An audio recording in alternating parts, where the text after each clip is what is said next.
বাইরে ভাই, আজকে দেখি একটা কাম হয়েছে জানলাম না। না আজকে আমার মনে হয় যে জীবনী বাঁচাটা পাচ্ছি আমি। ঠাস করে রাস্তা দাঁড়িয়েছি, পরে আপনার এক মাইয়ার লোকে দেখা। মাইয়া অত মনে করেন সেই সুন্দর, মানে খুব ভালো লাগছে। ঠিক আছে, এক কথা মনে করেন মানে ফাইন চেহারা, তাহলে মানে কোয়ার মতো না। পরে তো আপনার মোট কথা মানে মাইয়া তো দেখলাম ভালো লাগছে, আমি তো যে কোনো একটা কিছু তো কইতে হইব। আচ্ছা যাই হোক, পরে শেষ পর্যন্ত গিয়া কইলাম কি ইয়া সালাম আলাইকুম আফা, আপনারও তো আমার খুব ভালো লাগছে। আই হাই হাই রি, এটা কইলাম না মানে কি একটা অবস্থা। মানে মাইয়াটাও কিন্তু বেশি বয়স না, এই মোটামুটি মনে করুন না যে আমার তো একটু কম বয়স হইব আর কি। ঠিক আছে, তো যখন মনে করুন কইলাম যে আফা আসসালাম আলাইকুম আফা, আপনার আমার খুব ভালো লাগছে। পরে আপনার ঠাস করে করলে কি জাননি, জুতা লইয়া চাক্কা মারতে লেছি। ঠিক আছে, বলে জুতার বাড়ি খা। পরে তো আপনার কইতেছি আমি যে আরাম না ব্রেক ব্রেক ব্রেক, ইয়া এটা তো রোজার মাস, অনেক তো জুতার বাড়ি থেকে খাওয়া দিত না, যেহেতু মানুষের রোজা টোজা থাকে। কারণ কেউ যদি দেখে তাহলে মনে কোন সরম এমন কোন মানুষের নানান কথা বাতি কেউ কলে ইয়া রোজা রমজানের দিন তোরা কি শুরু করছস, মানুষের সামনে দর্শকের সামনে উম্মানে খাওয়া শুরু করছস, এটা মনে কোন সমস্যা। ঠিক আছে, তো যেহেতু রোজা রমজানের দিন আপনার এই জুতার বাড়ি খাওয়াই না, রেডি খাওয়াই। ঠিক আছে, তো এটা অনেক খাওয়ানোর দরকার নাই। আপনি এটা ইফতারি পরে বা ইফতারির টাইমে আপনি দিন যে দরকার হলে একবার ইফতার করে নেবেন। ঠিক আছে, তো অনেক মনে কোনো পাবলিকের সামনে দিয়ে লাভ নাই, কারণ পাবলিকের সামনে দিলে মানে কি জনগণের গণতুলা কেমন লাগতে পারে। ঠিক আছে, পরে মনে করে কোন রমডকের বাচ্চা আইছি। ঠিক আছে, তো বিশ্বাস তো করতে না, মানে দেখি যে শরীর যে গরম।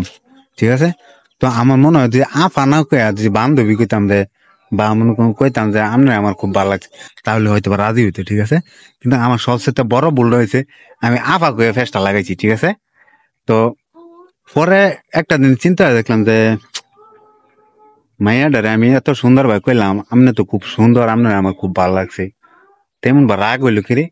মায়া মানুষ তো, মায়া মানুষের প্রশংসা করলে তো রাগ হওয়ার কথা না, তা হঠাৎ করে এমন রাগ হইলো কিরে।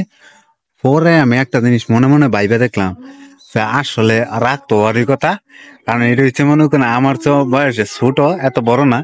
তা আমি যেহেতু আফা কইয়া লাইছি তাহলে তো রাগ হইবই, কারণ আফা তো কোয়া ঠিক হয়েছে না। কারণ আফা আফা তো মূলত এমন মানে মানুষটা কোয়া যায় যে এমন হয়েছে মনে করুন যে এই যাই হোক, মা গো মাসিরা জীবনী বাচ্চাটা পাচ্ছি জানেন না। তো বাচ্চাছি তো আসলে পরে আমি একটা জিনিস ভাইবে দেখলাম, আসলে মায়াটা এমন বা খেয়ে প্রকৃতি, মায়াটা তো আমার মানে সেম সেম বয়সে মোটামুটি, হয়তো আমার তো বয়সটা একটু কম হইব, বাট আমার বেশি হইতো না। তাহলে এমন খেয়ে পরে একটা জিনিস ভাইবে দেখলাম, আসলে আফা যে কইছি আমি, আফা কওয়া তো আমার ঠিক হইতো না। তবে আফা না কয়ে যে অন্য কিছু কইতাম, যে হয়তো বা এমন কিছু কইতাম যে আপনার তো খুব সুন্দর, আপনার আমার খুব ভালো লাগছে, তাইলে মনে হয় যে মনে করুন যে এই জুতার বাড়ি থেকে কেমন লাগলো কোনো কিছু গিফট টিফট দিল না। ঠিক আছে, তো আমি ভুল করছি নই, তো আপনার যে বছরায় গিয়া কইলি যে আফা আপনি তো খুব সুন্দর, আপনার আমার খুব ভালো লাগে। তো কথাটা মনে হয় এমন বাজে কইতাম যে আপনি তো খুব সুন্দর, আপনার আমার খুব ভালো লাগছে, আই লাভ ইউ। এমন কিছু কইলে মনে হয় যে জুতার বাড়িতে দিল না। যাই হোক, যেহেতু দিয়া লাইছি পরে একবার চিন্তা করলাম যে এখন তো এটা নেওয়া সম্ভব না, আর এটা খাওয়া সম্ভব না, যেহেতু পাবলিক প্লেস। তো এক কাজ করেন আপনি, আপনি বিষয়টা মানে এনে খাইলে অন্যরকম দাদা, তেমন পার্সেল করে দিয়ে দিয়েন।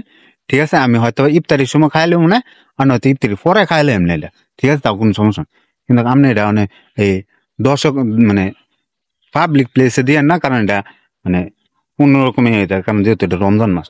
তো পরে মনে করেন এক পর্দা মনে করেন আমি মানে তোবা করছি যে এই রমজান মাসে অন্তত পক্ষে কোনো লোকের মনে কোন প্রপোজ করতাম না, বালা বুড়া কোনো কিছু কইতাম না। কারণ বাইসা যদি কোনো কিছু দেয়, না খাইতারাম না মনে করুন ফেরত দিতারাম, কোনোটাই হইতো না। ঠিক আছে, যার কারণে ভাবছি যে মনে করুন এই রমজান মাসে অন্তত পক্ষে কেউ মনে করুন কোনো ধরনের কোনো কিছু মানে করতাম না আর কি। সেটা আপনারা কি কোন, যে ভালো মানে আমার কথাগুলো যদি ঠিক থাকে, ঠিক আছে, বা মনে করুন ভালো লেগে থাকে, তাহলে অবশ্যই একটা লাইক করবেন, একটা শেয়ার করে দিবেন। আর যদি ভালো না লাগে তাহলে কোনো কিছু দেওয়ার দরকার, খালি ডাক নামের উঠে দিবেন। ঠিক আছে, তো এই পর্যন্তই থাকলো। সালাম আলাইকুম, ভালো থাকবেন।